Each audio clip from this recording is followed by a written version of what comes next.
안녕하세요 여러분. 오늘은 썸네일 보시다시피 피부에 관련된 이야기 해보려고 이렇게 카메라 켰거든요. 제가 한 3달 전에 갑자기 피부에 엄청나게 많은 여드름이 올라오면서 어떤 이유인지도 잘 모르겠고 이랬어서 피부과를 3군데 정도 방문을 하고 진짜 유튜브에서 유명하다고 하는 그 피부과 의사 선생님도 찾아가고 염증 주사에다가 약도 먹어보고 항생제도 처먹었기도 하고 또 호르몬 문제일까 싶어서 또 산부인과도 제가 방문하고 그랬거든요. 진짜 스트레스가 정말 장난이 아니었어요. 연말 모임 많아서 진짜 사람들도 엄청 많이 만나는데 진짜 보통은 저한테 어떤 제품을 써야 되는 건지 갑자기 트러블이 올라오면 어떻게 해야 되는 건지 저한테 되게 많이 물어보거든요. 근데 내가 피부가 진짜 엉망진창이 되니까 저 주변 사람들한테 나 피부 근데 원래 좋았는데 왜 이러지? 처음 본 사람한테는 저희가 원래 피부가 좋았는데 라고 뭔가 제 피부에 대해서 자꾸만 해명하게 되더라고요. 근데 괜찮아요. 뭐 유튜브 가게라고 생각은 했어요. 그때 진짜 정말 그 피부가 최악의 순간을 바닥을 찍고 나니 정말 다시 한번 피부가 안 좋아지는 그런 습관을 또 고치고 주의할 점을 진짜 더더더 생각하게 되더라고요. 아마 지금 제가 그랬던 것처럼 이 영상 보시는 분들도 피부가 갑자기 안 좋아지면서 많은 영상들을 보셨을 것 같아요. 기존에 저도 이제 화장품도 개발하고 유통도 하고 정말 많은 제품들을 써보고 발라보면서 이런 것도 다 둘째치고 일단 내 피부 자체가 너무 지금 급하니까 미팅만 해도 전부 다 피부가 왜 그러냐고 다 물어보니까 정말 이 상황이 믿기기도 어렵고 약간 당황스러웠어요. 이제 불구덩이에 들어가 있는 것처럼 정말 스트레스가 완전 만땅이었거든요. 내가 가지고 있던 제품들 중에서도 괜찮은 제품들을 계속 골라내면서 솎아내면서 그렇게 막 제품을 막 써보고 테스트해보고 그랬던 것 같아요. 일단 제가 피부가 안 좋아지는 이유부터 설명을 드리고 화장품도 추천해드리고 클렌징 나이트 케어 루틴이라든지 피부가 좋아지는 그런 생활습관 위주로 알려드리려고 합니다. 오늘은 영상이 진짜 길어질 수도 있는데 정말 제 진심을 담아서 스트레스 받았던 거를 공부로 승화시켰던 것도 있거든요. 강한 인자로 다시 태어났거든요. 그래서 조금은 길어질 수도 있지만 설명하는 영상을 꼭 담아서 기록했으니까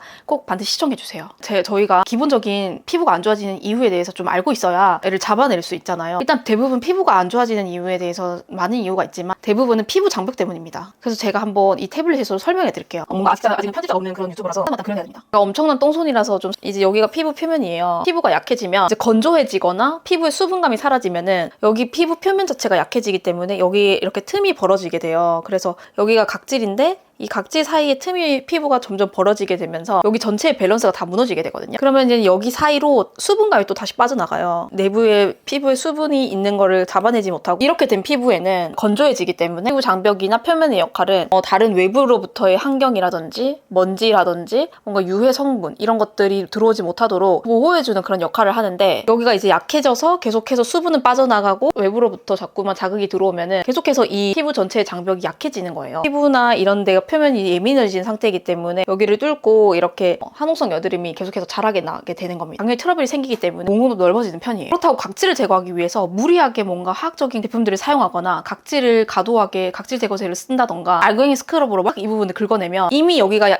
여기 자체가 약해져 있기 때문에 이 부분이 굉장히 크게 자극이 돼요. 막 이렇게 기초적인 빵을 막 헤집어 놓으면은 당근 약해져서 수분을 제대로 이 안에를 머금고 있지를 못하게 되는 거예요. 그래서 우리는 피부가 안 좋아지면은 클렌징이랑 보습부터 신경 써줘야 되거든요. 클렌징은 정말 잔여물이 남지 않게 꼼꼼하게 세안을 해줘야 되고 근데 또 너무 과도하게 클렌징 시간을 오래 가지고 있다던가 알갱이나 이런 것들을 통해서 계속해서 피부에 있는 그런 잔여감이 싹 남지 않도록 제거를 하면은 또 이게 너무나 자극이 됩니다. 피부에 남아있는 메이크업 잔여감과 피부에 남아있는 그런 유분감을 제거해준다는 생각으로 클렌징을 해줘야 되는데 그래서 피부 메이크업을 좀 두껍게 하시는 분들은 클렌징 워터나 클렌징 패드로 정말 살살 피부를 닦아내는 걸 추천하고요. 클렌징 오일이나 클렌징 밤을 통해서 많은 양을 쓰지 않고 피부에 있는 메이크업을 제거해준다는 생각으로 가볍게 손에 힘을 풀어서 롤링을 해주면 되고요. 여기서 중요한 거는 1차 세안에 있는 제품에 잔여감이 없이 깔끔하게 클렌징 해줘야 되는 게 핵심이에요. 보통은 1차 세안에서 사용하는 제품들이 물과 만나면은 하얗게 일어나는 게 유화 과정이거든요. 피부에 자극이 되지 않게 막 문지르지 말고 살살 롤링해서 얼굴 전체를 지워주세요. 그런 다음에 폼 클렌징을 사용하면 끝인데 저는 피부 관리할 때 평소에 피부가 안 좋아졌을 때 전부 클렌징 도구를 사용하는 편이거든요. 저는 보통 이런 곤약 버프를 사용해가지고 전부 이렇게 피부를 제거를 하거든요. 저는 피부가 정말 예민해졌었기 때문에 3분 이내로 정말 클렌징을 다 마무리하려고 했었어요. 아무래도 클렌징 하는 동안에는 보습감이나 피부에 있는 수분들을 정말 많이 뺏기기 때문에 시간을 줄여서 빠른 시간에 클렌징 마무리 해주려고 했습니다. 또 제가 잘 사용했던 제품은 1차 클렌징과 2차 클렌징의 기능을 다 같이 할 수 있는 달바 제품이었는데 달바 제품을 사용하니까 1차 클렌징과 2차 클렌징을 따로 사용할 필요가 없어서 3분 이내에 정말 빠르게 클렌징을 마무리할 수 있었던 것 같아요. 어쨌든 피부에 요철이 생기고 트러블이 나면은 모공도 훨씬 더 커져 있는 상태이기 때문에 메이크업이랑 선크림을 발랐다면 평소 좋은 피부들보다는 훨씬 더 클렌징에 신경을 많이 써줘야 되거든요. 그래서 반드시 순한 제품으로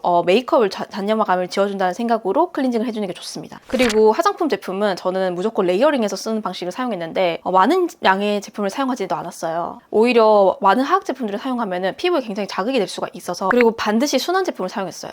다양하게 화장품을 사용하지도 않았고, 저는 미백 기능성 제품이라든지 주름 기능성이 있는 그런 제품들을 따로 사용하진 않았어요. 거기에 있는 성분들이 되게 피부한테는 엄청 자극적이고 붉어지는 경우가 있기 때문에 저는 자극이 된다 싶은 제품들은 전혀 사용을 하지 않았거든요. 제가 피부가 나아진 지 얼마 안 된 상태에서도 미백 제품을 사용했을 때 정말 쉽게 피부가 붉어지더라고요. 미백 제품은 정말 피부가 좋아진 상태에서 사용해도 괜찮기 때문에 여드름성 피부나 좀 한온성으로 피부에 트러블이 올라오신 분들은 사용을 조금 금하는 걸 추천드리고요. 여드름이 막 올라오고 피부가 뒤집어진 피부에는 순한 제품으로 레이어링해서 소량으로 유수분 관리를 꼼꼼하게 해주는 게 더 중요하거든요. 사실 지성 피부랑 건성 피부가 트러블이 생기는 이유가 좀 다를 수가 있는데, 사실 피부 타입에 상관없이 확 피부가 뒤집었을 때 제일 먼저 해줘야 되는 게 보습 관리거든요. 이걸 지금 광고로 소개드리는 제품이긴 한데 실제로 제가 트러블이 났을 때도 정말 잘 썼던 제품이거든요. 깜짝면으로 유명한 그런 제품이잖아요. 근데 제가 정말 이거는 잘 썼던 제품인데 왜 잘 썼냐면, 이게 정말 유수분 밸런스가 깨졌을 때 관리를 하기가 너무 좋은 제품이거든요. 한쪽은 세럼이고 한쪽은 크림인데, 크림이 되게 유분이 강한 그런 리치한 제형이에요. 그리고 세럼 같은 경우에는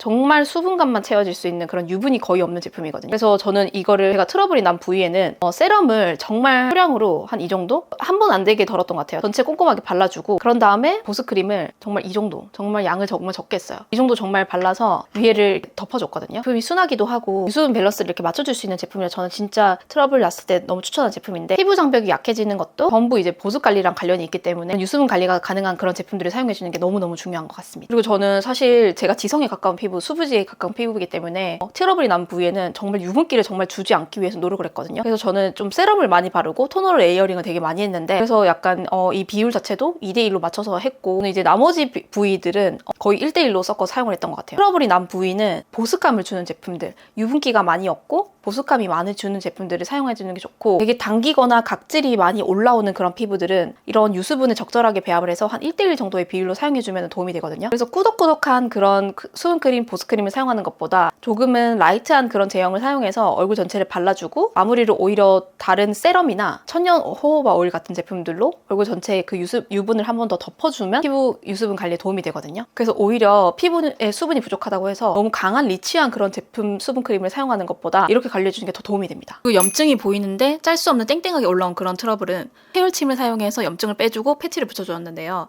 이건 정말 맨살에 바늘을 찌르는 방식에 정말 주의해야 돼요. 그래서 저는 완전하게 밝은 조명 아래에서 모공을 보면서 직접적으로 찔렀습니다. 트러블이 났다고 해서 무조건 패치를 붙여주면 트러블이 낫는 거를 더 방해할 수 있거든요. 이렇게 해열침을 사용해서 염증을 다 빼주는 상태에서 패치를 붙여줘야 돼요. 패치에 들어가 있는 주로 성분은 피부를 진정하는 그런 역할을 하는 성분들이 들어가 있어서 대부분이 시카나 티트리가 주 성분이거든요. 방금 짠 후에 진정시키고 싶을 때, 그럴 때 패치를 발라주는 게 도움이 됩니다. 또 다음으로 제가 관리했던 방법은 식습관인데요. 트러블이 나거나 이랬을 때 도움을 많이 받았던 제품은 레몬물이에요. 물에 많은 양을 사용하지 않아도 레몬을 담가 놓거나 아니면 레몬즙 같은 거를 파는 게 있는데, 그런 거를 사가지고 이렇게 몇 방울 떨어뜨려서 물을 계속 섭취를 했던 것 같아요. 사실 근데 제가 평소에 피부가 좋은 이유는 솔직히 물이랑 양배추에 많이 영향이 있다고 생각하거든요. 제대로 된 그런 식습관을 가지고 있지는 않다고 생각하는데, 제가 물을 정말 많이 먹는 편이고, 그리고 양배추를 정말 많이 섭취를 하는 편이거든요. 이것도 정말 저는 피부가 좋아지는 습관에 포함된다고 생각하거든요. 붉어져서 완전하게 한옥성 피부가 됐다라고 생각을 하면은 이런 식습관도 반드시 지켜주는 게 중요한데, 좀 짜거나 맵거나 단 그런 음식들보다도 그린푸드 위주로, 그리고 달달한 간식이 땡길 때도 유제품이나 초콜릿 같은 걸 먹는 것보다도 과일을 먹어주면서 섭취를 하려고 했던 것 같아요. 그리고 제가 먹었던 영양제는, 저는 사실 그때 이제 피부가 좀 안 좋아졌을 때 비타민C를 되게 잘 챙겨 먹으려고 했거든요. 그리고 비타민C를 먹으면서 글루타치온 효소 이런 것도 섭취를 했고, 그리고 히알루론산 알약으로 된 것도 섭취를 했거든요. 그렇게 드라마틱한 효과는 있다고 생각은 하진 않는데, 피부에도 이렇게 보습감을 주고 사용을 하니까 진짜 말도 안 되게 2주 정도 지나니까 점점 그냥 눈에 띄게 좋아지는 게 보이더라고요. 정말. 그리고 마지막으로 정말 당부드리면서 말하고 싶은 거는, 짜지 말고 만지지 않는 게 정말 중요하거든요. 붉어진 그런 한옥성 여드름 같은 경우에는 손으로 만지면은 이게 번져서 주변까지 다 퍼지는 경우도 있고, 저는 제가 피부가 원래 좋은 편에 속했기 때문에 전 진짜 알고 있었거든요. 이 피부는 반드시 좋아지지만 급격하게 좋아지기 위해서 얘를 두지 않고 계속해서 이걸 짜거나 만지거나 하면은 반드시 흉터가 된다는 걸 저는 알고 있었거든요. 근데 이제 흉터가 되는 순간 피부과 가서 레이저 받아야 되고, 레이저 받으면은 돈이랑 시간이란 생각, 그 생각을 계속 가지고 있었어요. 그래서 저는 이제 신경이 쓰이고 어쨌든 약속이 좀 많고 이렇다 보니까 손이 한번 이렇게 올라가거나 또 가렵기도 해서 이렇게 긁으려고 하려고 하는 순간 바로 그냥 돈과 시간, 에너지 예약하는데 힘겨움 뭐 이런 거 다 생각하면서 딱 그냥 바로 손 내렸거든요. 저희가 일하면서도 책상에 있는 그런 거울들 다 치워버렸고요. 최대한 그냥 생으로 그냥 다녔던 것 같아요. 그리고 메이크업 하고 있는 시간에 정말 줄이려고 노력을 했고 친구들이랑 놀다가도 집에 오는 그 택시 안에서 그냥 클렌징 패드 같은 거 챙겨 다니면서 그냥 닦아냈어요. 그리고 이건 정말 중요한 건데 메이크업 할 때 쓰는 도구들, 저는 피부가 안 좋아졌을 때는 매일매일 클렌징 했던 것 같아요.